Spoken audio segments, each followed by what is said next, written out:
आठवड्याचा प्लॅन बनवायला लागलेत. त्यामुळे मुद्दामून मी एक गोष्ट आता ठरवली की तुम्हाला काही स्पेसिफिक सांगितलं पाहिजे जे गरजेचं आहे. आपल्या आठवड्याच्या प्लॅन मध्ये काय इन्क्लूड केलं पाहिजे, कारण आपण महत्वाचं काय काय शिकलोय. तर सूर्योदय ते सूर्यास्तामध्ये खायला पाहिजे, सूर्यास्तानंतर नाही खायचंय, हे आपण शिकलोय. प्रीबायोटिक प्रोबायोटिकला खूप महत्व द्यायला पाहिजे, ज्याच्यामुळे आपले गुड बॅक्टेरिया वाढतील आणि बॅड बॅक्टेरिया हळूहळू कमी होतील. पण प्रीबायोटिक प्रोबायोटिक बरोबर जर आपल्याला आयुष्यामध्ये आपल्या शरीरामध्ये बॅलन्स पाहिजे असेल, विटॅमिन्स, मिनरल्स, अमिनो ऍसिड्स आणि ज्या ज्या काही याची शरीराच्या एनर्जी म्हणून गरज आहे, तर त्याच्यासाठी अन्न काय खावं हे आता मला बरेच जण व्हॉट्सअपवर विचारायला लागले, किंवा तुम्ही जेव्हा तुमचा प्लॅन करताय तेव्हाही तुम्हाला वाटत असेल की हे करावं का ते करावं, हे ऍड करावं का नाही करावं. एक महत्वाची गोष्ट, काल आपण जेव्हा गैरसमज बघितले तेव्हा मी सांगितलं की अन्न हे कधीच आजाराचं औषध नाही. ओके, पण अन्न व्यवस्थित खाल्लं तर औषध खावं लागणार नाही. याच्यातला या दोन स्टेटमेंट मधला फरक समजून घ्या. अन्न हे औषध नाहीये, पण अन्नाचा चॉईस जर आपला व्यवस्थित असेल तर औषधाची गरज भासणार नाही. ओके, त्यामुळे खूप विचार करू नका की हे खाल्लं तर काय होईल, ते खाल्लं तर काय होईल. कारण आज quantum physics, quantum mechanics, quantum processes हे जगातलं सगळ्यात मोठं सायन्स आहे. म्हणजे तुम्हाला माहित असेल तर 20व्या शतकामध्ये जोपर्यंत फिजिक्स किंवा जोपर्यंत सायन्स हे ॲटम, प्रोटॉन, न्यूट्रॉन, इलेक्ट्रॉन याच्यामध्ये चाललं होतं, तोपर्यंत आपल्याला E=mc² वरती आपण आईन्स्टाईननी काय सांगितलं त्याच्यावरती सगळं जग आधारित होतं. पण आज 21व्या शतकामध्ये तसं नाहीये. आजचं जे जग आहे ते क्वांटम या प्रोसेसवर आहे, आणि आपल्या हिंदू धर्मानी ही क्वांटमची प्रोसेस हजारो वर्षांपूर्वी सांगितलेली आपल्याला. म्हणजे गीतेमध्येही आपल्याला कृष्णाने हेच सांगितलंय, तुम्ही कुठलाही मंत्र घ्या, त्या मंत्रामधली प्रत्येक गोष्ट काय आहे, तर मंत्र म्हणजे काय, तर मनन त्रायते इति मंत्र, जे तुमच्या मनालाही तारण करू शकतं तो मंत्र. मग त्या मंत्राला अर्थ नसतो, त्याचा अर्थ तुम्ही लावू शकता आणि मग तो तुम्हाला जसा भावेल तसा लावू शकता असं म्हणतात. तर आपल्या सनातन धर्म किंवा हिंदू धर्म किंवा भारतामध्ये या भूमीमध्ये जी सिस्टीम, आयुर्वेद असेल, होमिओ असेल, युनानी असेल, नॅचरोपॅथी असेल, वेगवेगळ्या गोष्टींचा आपल्या इथे प्रचार झाला, प्रसार झाला. पण महत्वाचं काय, तर कुठलाही डिसीज किंवा स्टेट ऑफ डिसीज चेंज होण्यासाठी फिजिकल कशाचाही उपयोग होत नाही. त्याच्यासाठी एक एनर्जी पाहिजे, आणि ती एनर्जी म्हणजे काय, तर मला बरं व्हायचंय, ही एनर्जी सगळ्यात महत्वाची. म्हणजे तुम्ही जर मनाने ठरवलं नाही हा आजार काही माझा बरा होणार नाहीये, काही उपयोग नाही, 100 ठिकाणी दाखवून झालं, आता काही होणार नाहीये, असं ठरवल्यावर मग तुम्ही जगातल्या खूप मोठ्या डॉक्टरकडे गेलात आणि खूप महागाचं मेडिसिन जरी घेतलं तरी तुम्ही कधीही बरं होऊ शकणार नाही. कारण तुमच्या आतमध्ये ती बरं होण्याची इच्छाही नाहीये, तोपर्यंत ती बरं होण्यासाठी लागणारी एनर्जी ती तुम्हाला मिळणार नाही. त्यामुळे आजारातनं बाहेर येण्यासाठी काय पाहिजे, तर क्वांटम एनर्जी. क्वांटम म्हणजे किती, खूप थोडी एनर्जी, पण ती फार महत्वाची. म्हणजे आपण म्हणतो ना की 99% तुमचे एफर्ट्स आणि 1% देवानी दिलेला आशीर्वाद. आपण सगळ्या गोष्टीत असंच म्हणतो ना. म्हणजे साधं देवाचं दर्शन व्हायचं असेल तर आपण म्हणतो की देवानी बोलवल्याशिवाय दर्शन पण तिथं जाऊन व्यवस्थित होऊ शकत नाही. तर आपल्या कुठल्याही गोष्टीमध्ये जर 99% माझे एफर्ट्स आहेत आणि 1% देवाचा आशीर्वाद आहे, तर तो देवाचा आशीर्वाद म्हणजे युनिव्हर्सल एनर्जी. मला माहित नाही तुम्ही कुठल्या देव काय म्हणता, पण सायन्स मध्ये आपण म्हणतो युनिव्हर्सल एनर्जी. तर ती युनिव्हर्सल एनर्जी मिळण्यासाठी अन्न ही एक चॅनेल आहे. अन्न हा एक चॅनेल आहे. म्हणजे अन्न एक चॅनेल आहे, पाणी एक चॅनेल आहे आणि हवा एक चॅनेल आहे. या 3 चॅनेल मधून कुठल्या तरी प्रकारे एनर्जी तुमच्या शरीरात जाणार आहे आणि तुमच्या शरीरातले बॅक्टेरिया, तुमच्या शरीरातले जे गुड बॅक्टेरिया आहेत ते हार्मोन्स तयार करतात. तुम्ही खाल्लेलं अन्न हार्मोन्स तयार करत नाही. तुमच्या स्वतःकडे विदाउट बॅक्टेरिया हार्मोन तयार करण्याची शक्ती नाहीये. मग फक्त अन्न खाऊन आपण बरं होऊ शकतो का? नाही. फक्त ध्यान करून आपण बरं होऊ शकतो का? नाही. फक्त प्राणायाम करून आपण बरं होऊ शकतो का? नाही. फक्त जिमला जाऊन आपण हेल्दी होऊ शकतो का? नाही. पण या सगळ्याचं गुड कॉम्बिनेशन आणि तुमच्या मनातली इच्छा की जी गुड बॅक्टेरिया तुम्हाला देतात. बॅड बॅक्टेरिया तुम्हाला निरीच्छा, स्ट्रेस, टेन्शन, निगेटिव्ह थॉट्स देतात आणि गुड बॅक्टेरिया तुम्हाला पॉझिटिव्ह थॉट्स देतात. त्यामुळे कार्टिझॉल मेलेटोनिन रिलेशनशिप याच्यावर आपण बोलणारच आहोत, पण ते करतं काय तर तुम्हाला गुड बॅक्टेरिया वाढवतं आणि एकदा का तुमचा वीगर स्टोन सेट झाला की तुमची गुड बॅक्टेरियाने दिलेले विचार की मी आता सगळं उत्तम चालू आहे, तर आज पहिला संकल्प काय करायचा, तर कोणीही तुम्हाला विचारलं कशी आहेस, कसं आहेस, काय सांगायचं? ऑल इज वेल. सगळं मस्त आहे, सुपर. कारण ह्या पहिला विचार आहे तुमच्या मनातनं बाहेर पडलेला. असेल पेन इकडे तिकडे कुठेतरी बॉडीमध्ये असेल, भरपूर मोठे आजार पण असतील, पण तो आजार शरीरासाठी आहे, मी मात्र मस्त आहे. मस्त. हे जेव्हा तुम्ही ठरवाल त्या दिवशी पहिल्यांदा तुमच्याकडे गुड बॅक्टेरियाचं आणि तुमचं कम्युनिकेशन सुरू आहे. बरोबर. ठीक आहे. सो आजपासनं कोणीही तुम्हाला विचारलं, काहीही विचारलं की कसं आहे, काय चाललंय, काय प्रॉब्लेम आहे, कुछ नाही सब मजे में, हे सांगायला शिका पहिलं. हसायला शिका. कारण तुम्ही पॉवर स्टेशन ऑफ हॅपीनेस व्हा, मग यू विल इन्व्हाइट हॅपीनेस. कारण तुम्हीच जर काय तुला सांगू, हा प्रॉब्लेम, तो प्रॉब्लेम, तो प्रॉब्लेम, पुढच्या वेळी तो माणूस म्हणतो या बाईशी बोलण्यापेक्षा काही न विचारणंच बरं. कारण तो आनंदी असलेल्या माणसाला आपण दुःख देतो. त्याच्यापेक्षा तुमचं दुःख, म्हणून आपल्याला लहान असताना तुमच्या लक्षात असेल तर आपले आजी आजोबा सांगायचे दुःख हे मनात ठेवावं आणि सुख सगळ्यांना सांगावं. पण आजकाल आपलं भय झालंय, लोक दृष्ट लागेल म्हणतात. कोणाला सांगितलं ना माझं चांगलं चाललंय, मला हे प्रमोशन मिळालं, तर मग लगेच घरी येऊन काळा दंडात बांधतात, पायात बांधतात. मी सगळ्या स्टुडंटना पण बघितलंय आजकाल, सगळीकडे गंडे बांधत बसतात. का तर जरा काही चांगलं झालं आणि मी जर दुसऱ्याला सांगितलं माझं चांगलं चाललंय, किंवा जाऊन चांगले मार्क मिळाल्याचे पेढे जरी दिले, तरी घरी येऊन आई म्हणते दृष्ट काढ बाबा, काय माहित नाही कोणाची नजर काय लागली. अशा परिस्थितीत आपण जेव्हा जगतोय तेव्हा स्वतःला स्वतःची एनर्जी देणं हे खूप महत्वाचं आहे. त्यामुळे तुम्ही प्रॉब्लेम सांगायला शिकू नका. ती कुठेतरी आपल्याला सवय झालीये की मला 10 वर्षापासून डायबेटीस आहे, याच्यात काही ग्रेट नाहीये, पण तरी सुद्धा लोक त्यात काहीतरी ग्रेट असल्यासारखं, म्हणजे डायबेटीस असोसिएशनने यांना प्रेसिडेंटच केल्यासारखं सांगतात. मी दवाखान्यात बघितलेत लोक एकमेकांच्या शेजारी बसून अशा बडाया मारतात, 10च वर्ष, अहो मला 15 वर्षापासून. म्हणजे त्यात काहीतरी खूप ग्रेट बाजी मारल्यासारखं काही नाहीये. दुःख व्हायला पाहिजे की मला 15 वर्षापासून हा त्रास आहे, पण तसं नाही होत. कारण सगळ्यांनाच आहे, मग त्यात मी एक आहे, त्यात बडाई झाली आहे. ओके. सो एनर्जी तुम्हाला तुमच्या विचारातनच मिळणार आहे, ती बाकी कुठूनच नाही मिळणार. आणि ती तुमची इंटरनल प्रोसेस. ठीक आहे. सो पहिला नियम काय आजपासून, कसं आहे, मस्त आहे. ओके.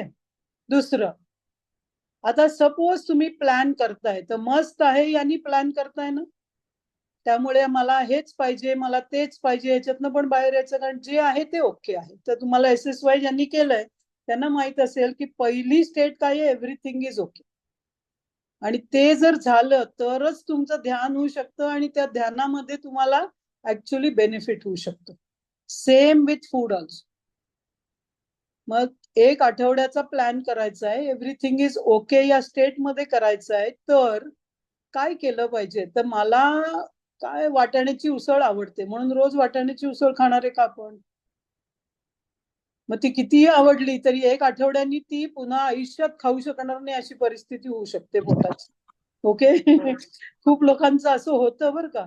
पिझ्झा पिझ्झा पिझ्झा करतात, पफ पफ पफ करतात किंवा बिर्याणी बिर्याणी बिर्याणी करतात आणि मग त्यांना सांगावं लागतं की तुझा आयुष्यातला कोटा आता संपला. तर असा कोटा आपला संपवायचा नाहीये. तर एक काय करायचं, तर आठवड्यामध्ये आपल्या जेवणामध्ये 30 वेगवेगळ्या व्हरायटी आपल्या शरीराला मिळाल्या पाहिजे. कारण काय, तर आपल्याला संपूर्ण आहार कुठल्याही एका दिवशी मिळू शकत, एका दिवशी नाही, एका जेवणात पण मिळू शकत नाही. तर तो स्प्रेड ओव्हर आठवड्यामध्ये जी काही, कारण आपल्या शरीराला सगळ्या मिनरल विटॅमिन याची 0.02 0.03 ग्रॅम्स 0.01 ग्रॅम एवढीच गरज असते. आणि आपल्या लिव्हरला देवानी शिकवलेलं आहे की तेवढी उद्याच ठीक असण्याची साठवण करण्याची सवय आपल्या शरीराला ऑलरेडी आहे, शरीरालाच आहे. ओके. त्यामुळे याच्या पुढे 60 दिवस काय लागणार आहे ते एका हेल्दी माणसाच्या शरीरामध्ये स्टोअर केलेलं असतं. 60 दिवस म्हणजे काहीही न खाता आपण 60 दिवस जगू शकतो, हे प्रूव्ह झालेलं आहे. पण असं नाही की म्हणजे खाणं सोडून द्या, मी सांगत नाहीये तुम्हाला, पण शरीराच्या ज्या गरजा आहेत मिनिमम विटॅमिन मिनरल वगैरे वगैरे, ते 60 दिवसाचा कोटा आपल्या बॉडीला स्टोअर करण्याची कपॅसिटी आहे, कारण तो खूप थोडा लागतो. पण जर आपल्याला एका आठवड्यात बॅलन्स करायचं असेल तर 30 वेगवेगळ्या व्हरायटी आपल्या अन्नाच्या प्लॅन मध्ये असल्या पाहिजे. मग आता काय काय व्हरायटी असल्या पाहिजेत की ज्याच्यामुळे तुमचे गुड बॅक्टेरिया सॅटिस्फाईड राहतील, गुड बॅक्टेरियाला फूड पण मिळेल आणि तुमच्या शरीराला लागणारी चयापचय प्रोसेस किंवा मेटाबॉलिझम तुमचा व्यवस्थित राहील. तर पहिलं पाहिजे भाज्या. ओके, लिस्ट करा, एकाखाली एक लिहा तुम्ही. व्हेजिटेबल्स किंवा भाज्या. दुसरं आहे फ्रुट्स. तिसरं आहे धान्य, म्हणजे तुम्ही गहू तांदूळ बाजरी ज्वारी असं काय काय कराल, मिलेट्स करा म्हणा त्याला, काय व्हॉट एव्हर वे तुम्ही त्याला म्हणाल मराठीमध्ये. मग चौथं आहे डाळी, तूर डाळ मूग डाळ मसूर डाळ, वेगवेगळी तुमच्याकडे काय लिस्ट असेल तुमची, जे रेग्युलर तुम्ही खात असाल ते. त्याच्यानंतर बिया सीड्स, म्हणजे तीळ दाणे नट्स कुठलेही तुम्ही हे करता ते, साबुदाणा किंवा फ्लॅक्स सीड्स म्हणजे जवस किंवा सनफ्लावर सीड्स, तुम्ही जे जे सीड्स तुमच्या घरात खात असाल रेग्युलरली ते. ड्राय फ्रुट्स,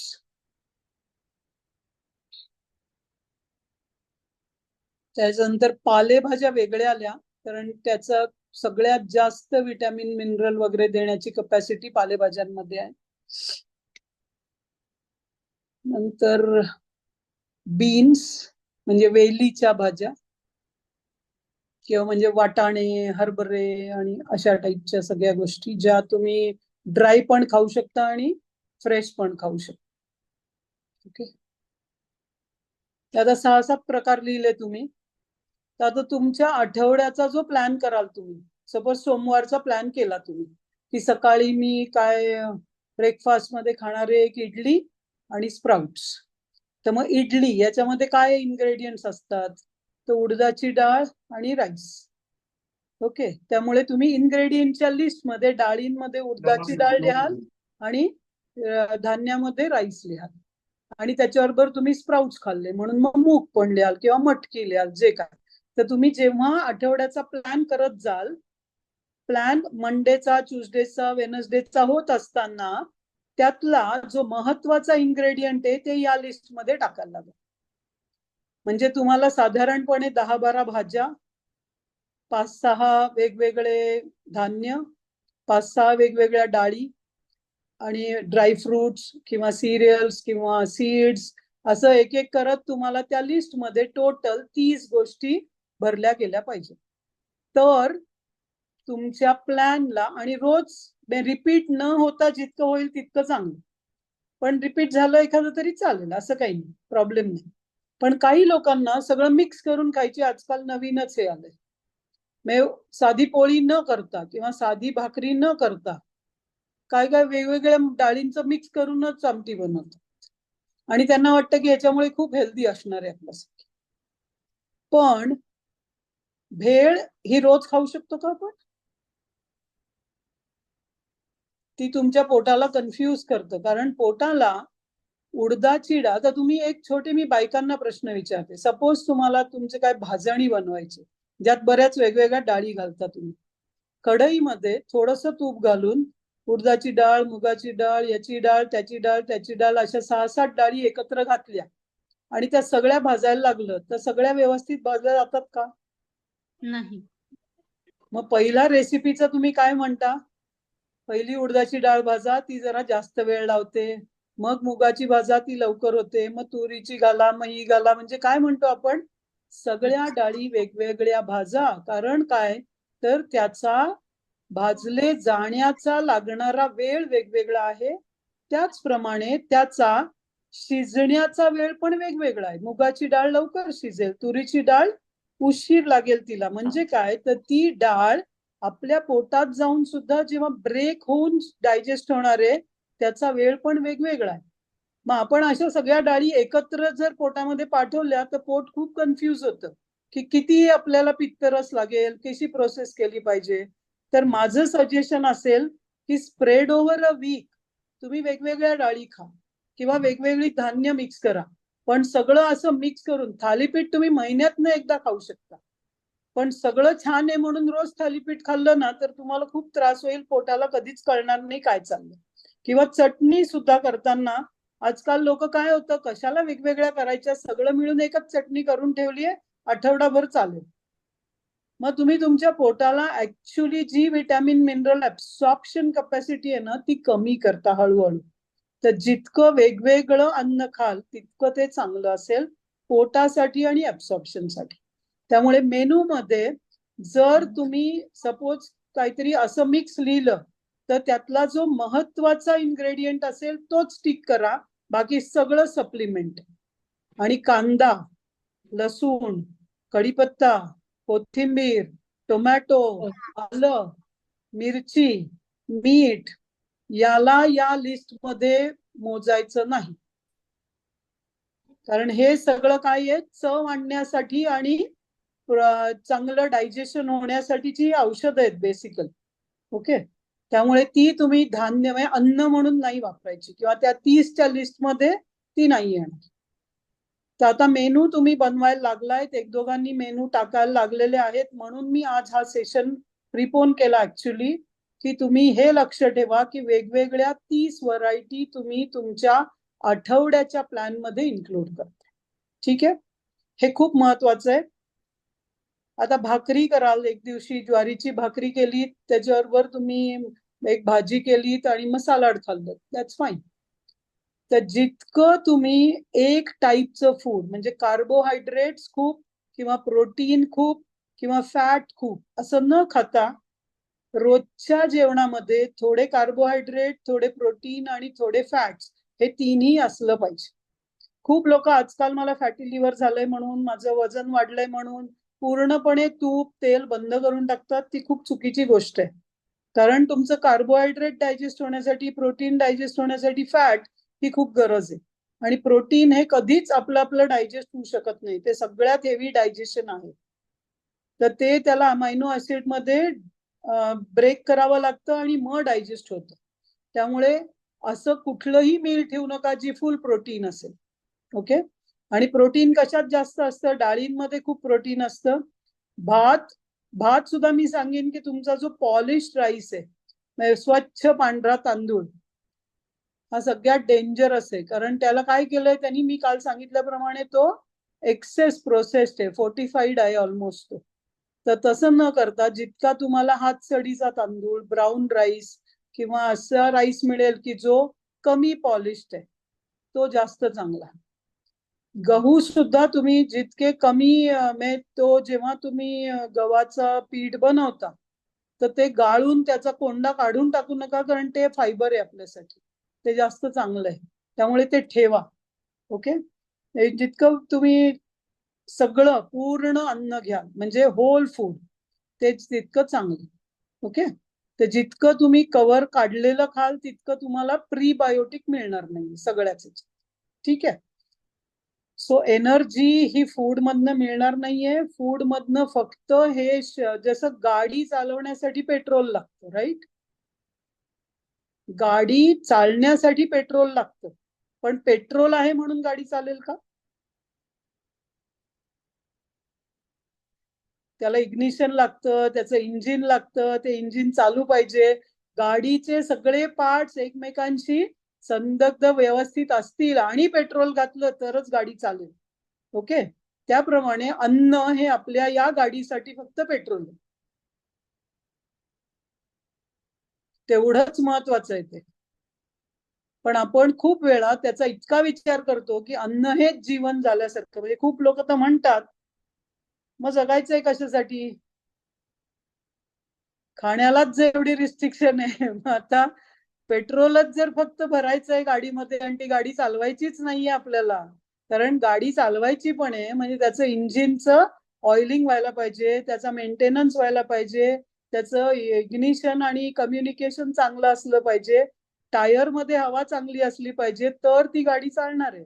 एक्झॅक्टली शरीराची गाडी चालायची असेल तर शरीराचे सगळे अवयव चांगले पाहिजेत आणि मग इंधन घातलं पाहिजे. आणि अजून एक, गाडी हे नॉन लिव्हिंग आहे, हे शरीर लिव्हिंग आहे. यातला फरक काय आहे? तर आपल्यामध्ये एक एनर्जी आहे जी त्या गाडीत नाहीये.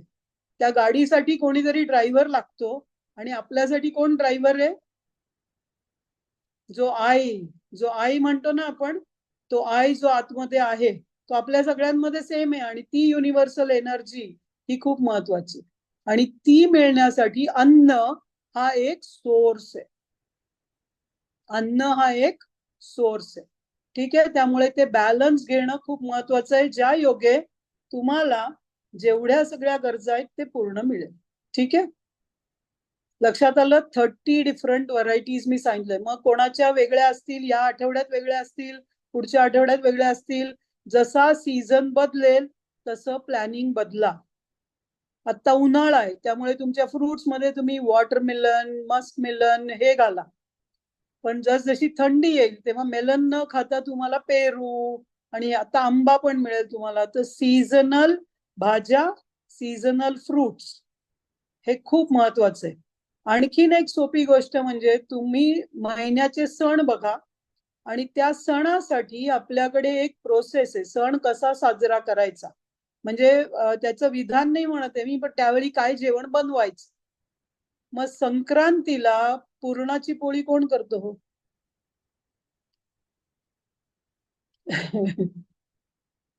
का संक्रांतीला श्रीखंड कोण करतं? तर आपल्याला हे आपले ऋषी ना इतके ग्रेट होते, त्यांना माहित होतं की ही जी आपली मनुष्य जाते ना, बुद्धी न वापरणारी माणसं आहेत. त्यामुळे त्यांना जर सायंटिफिकली सांगितलं की यावेळी हे खाल्लं की असं होईल, ते खाल्लं की, आता तुम्ही युगात काय पाडव्याच्या दिवशी ती एक नीम लीफची चटणी बनवतात, राईट? आपल्या महाराष्ट्रामध्ये. आमच्या इथे तेलुगूमध्ये युगादी पचडी असते, नवरसांचं मिक्सर असतं.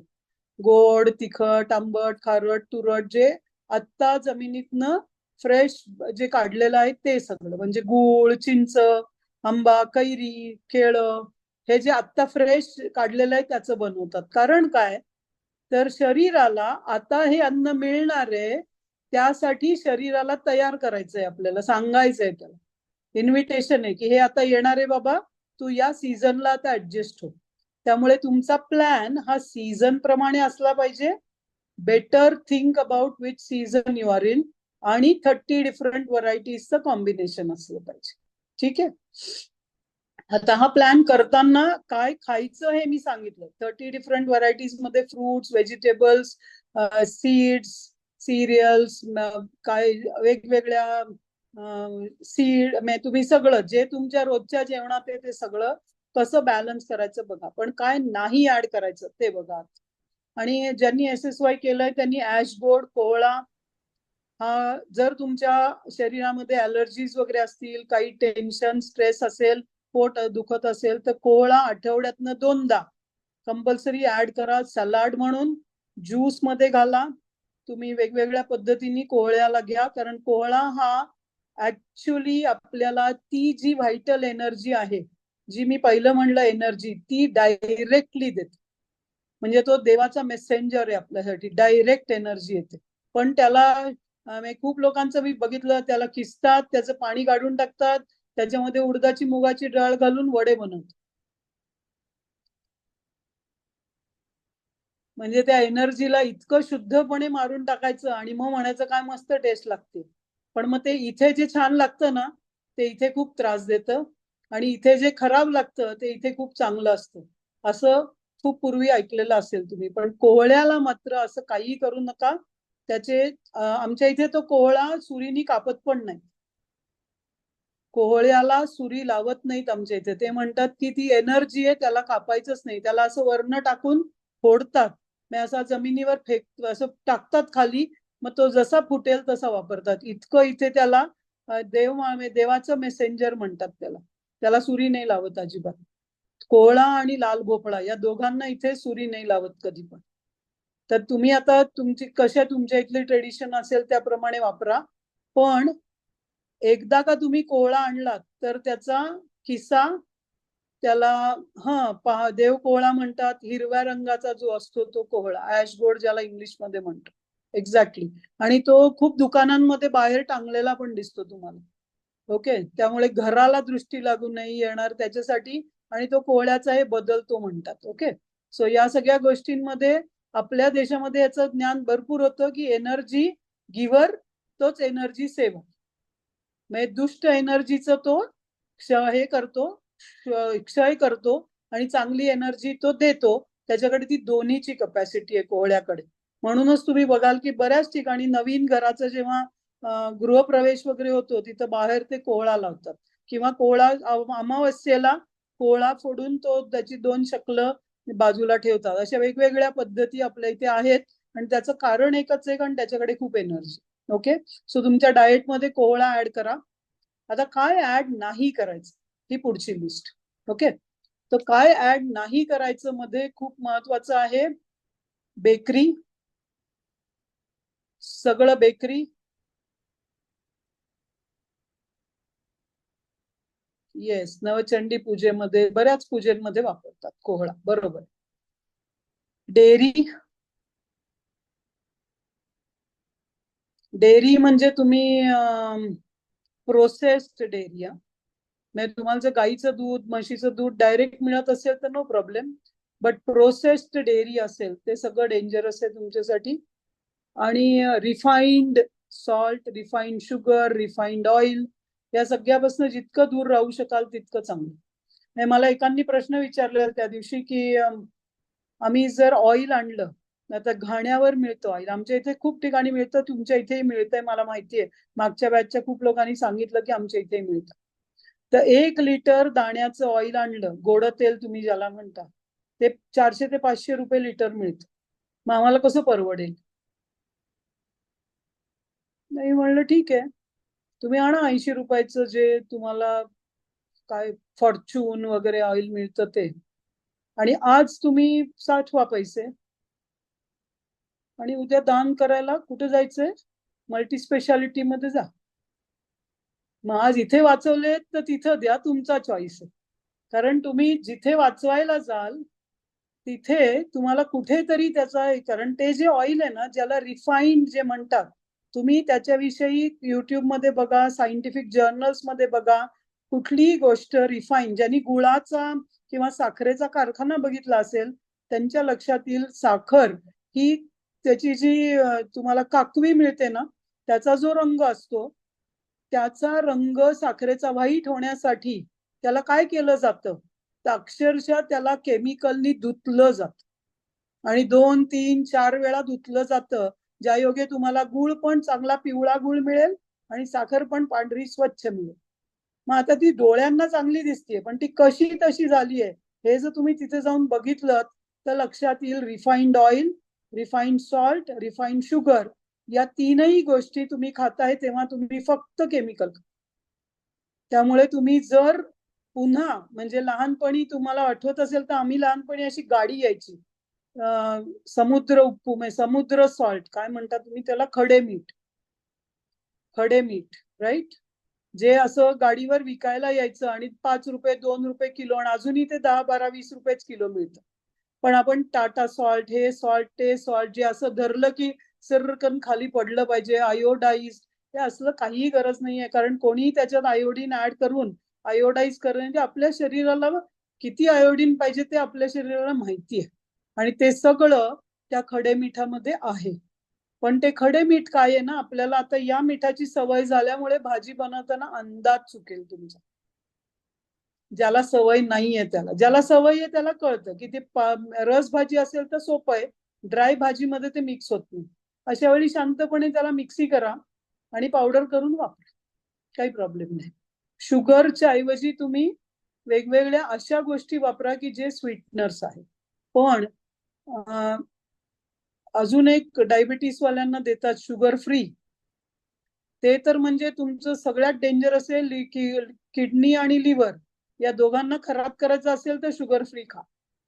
ओके, कारण ते डायरेक्टली तिथे जाऊनच बसून राहतो, ते बाहेरच येत नाही तिथून. त्यामुळे डायबिटीस असला तरी साधी डायरेक्टली तुम्ही स्वीट खा, पण शुगर फ्री खाऊ नका. काही होणार नाही स्वीट खाऊन, पण शुगर फ्री खाऊन खूप त्रास. ठीक आहे. So no bakery, no dairy, no refined आणि नो प्रोसेस्ड फूड. म्हणजे जे डबा बंद गोष्टीमध्ये येतं पॅकेज फूड, ते कुठलंही तुमच्या या प्लॅन मध्ये ठेवू नका. आणि तुम्हाला जर हेल्दी व्हायचं असेल तर ते काढून टाका तुमच्या आयुष्यात. इमर्जन्सीमध्ये यू कॅन डिसाईड. तुमच्या घराच्या जवळ कोणीतरी बनवत असेल गोष्टी, आता काय कोण चिवडा बनवतो, कोण चकली बनवतो, ते घ्या. That is better than packaged food. कारण ते पॅकेज फूड राहण्यासाठी त्यात प्रिझर्वेटिव्ह घातली जातात. त्या प्रिझर्वेटिव्ह ही त्या खाण्यापेक्षा सुद्धा डेंजरस. ओके, त्यामुळे मसाले वगैरे तुम्ही घरी बनवा, त्याच्यामध्ये थोडा वेळ घाला, पण सुखी राहाल, आनंदी राहाल.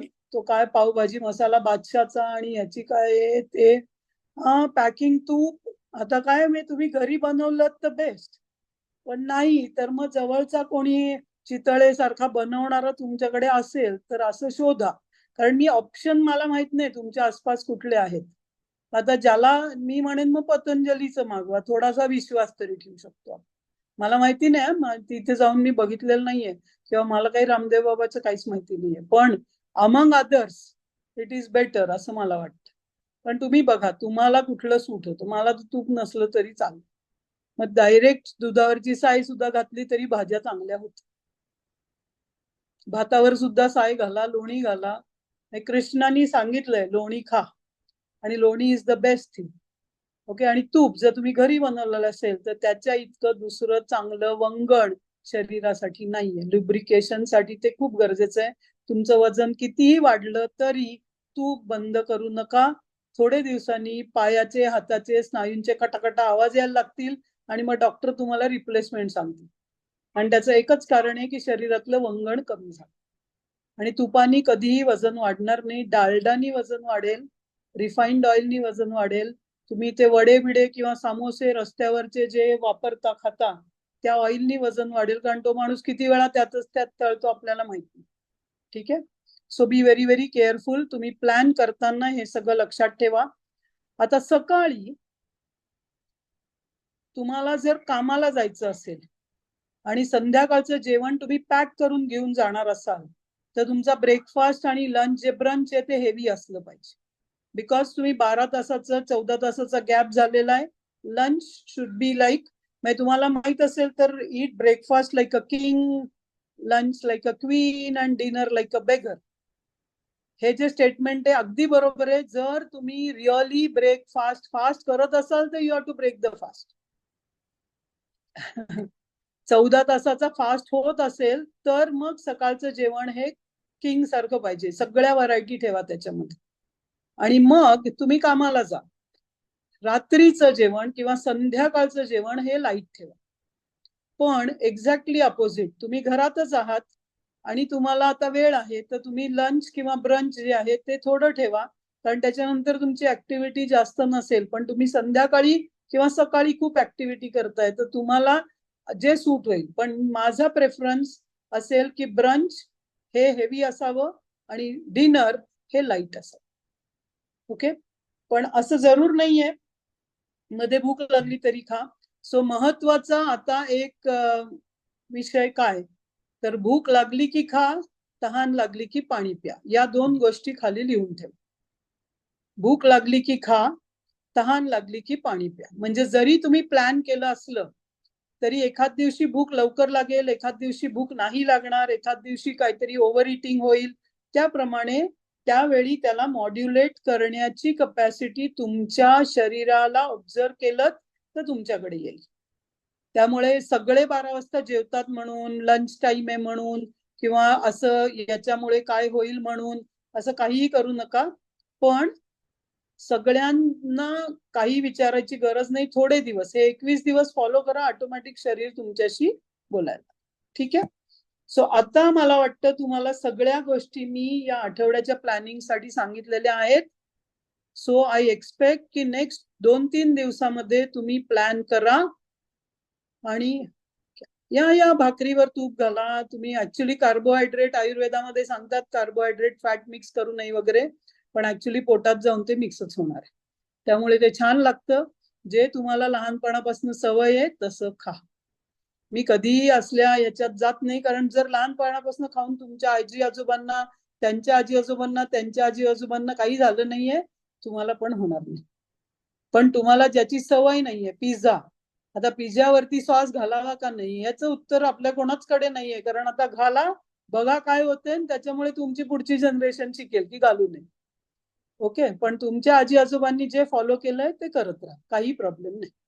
ऍक्च्युली वरण, भात, तूप, मीठ, लिंबू हे पूर्ण जेवण आहे, पूर्ण, आणि त्याच्या बाजूला थोडी चटणी आणि कसली तरी कोशिंबीर, मग तुम्हाला बाकी काही लागत नाही. पण ते रोज नाही खाऊ शकत तुम्ही. ओके, कारण आता शेतकरी बघितला तर भाकरी ड्राय, एक कांदा आणि कसली तरी चटणी, त्याच्यासाठी पुरेसं जेवण आहे, कारण तो खूप कष्ट करतो. आता डिपेंड्स की तुम्ही काय करता. तर किती तूप ते आपण पुढच्या आठवड्यात बघणार आहोत, कारण या आठवड्यात आपण फक्त कधी आणि काय याच्यावर बघतोय. पुढच्या आठवड्यात मी कितीवर सांगेन तुम्हाला, पण ते आत्ता मी नाही प्रश्न हे घेणार आहे.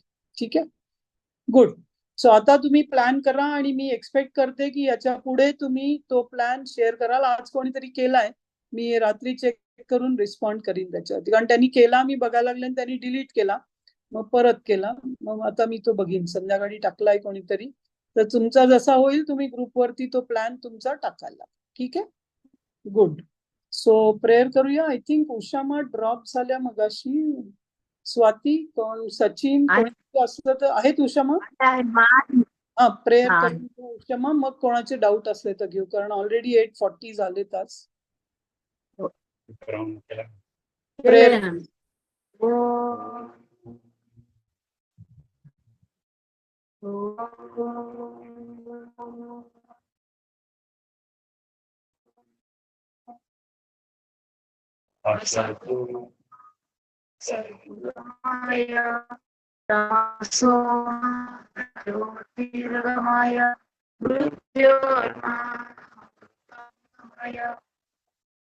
शांति शांति शांति. ओम श्री विश्वेश्वराय नमः. ओम श्री विश्वेश्वराय नमः. ओम श्री विश्वेश्वराय नमः. ओम श्री ऋषि प्रभाकराय नमः. ओम श्री ऋषि प्रभाकराय नमः. ओम श्री ऋषि प्रभाकराय नमः. ओम श्री गुरुभ्यो नमः. हरि ओम. जय गुरुदेव. जय गुरुदेव. मी एक चार्ट स्क्रीनवर शेअर केलाय, याप्रमाणे तुम्ही तक्ता बनवा की तुम्ही कुठले कुठले आयटम्स कसे कसे त्याच्यामध्ये करताय. हे एक सॅम्पल आहे. याच्यात 30 आयटम पण पूर्ण नाही आहेत, पण साधारणपणे एक सॅम्पल दिलंय मी. तुम्ही हा फोटो मी शेअर पण करणार आहे तुमच्याशी. पण आठवड्याचा तुम्ही जसा मंडे ट्युजडे करत जाल प्लॅन तयार, तसं तसं कुठली भाजी आहे, कुठलं फ्रूट आहे, एखाद दिवशी असेल एखाद दिवशी नसेल, असं जरुरी नाहीये की सगळ्या गोष्टी रोज असल्या पाहिजेत. पण ज्या दिवशी जे तुम्ही वापराल ते ते त्या प्लॅन प्रमाणे याच्यामध्ये घालायला लागा. ठीक आहे. सो हेच मला तुम्हाला दाखवायचं होतं बेसिकली. जर समजा जर आपण तूप घरी पुरेसं झालं नाही आणि आपल्याला विकत घ्यायचं असेल, तर मग तूप घेण्यापेक्षा लोणी आणून तूप कढवलं तर ते लोणी तरी प्युअर असतं का किंवा कसं? हा, तर मला माहिती नाही तुमचं लोणी प्युअर असतं का नाही याचे मी डिपेंड्स तुम्ही कुठनं आणताय, कोणाकडनं आणताय, त्याचं ते नाव काय सांगतायत, तर त्या डब्यावरती वाचा. ओके.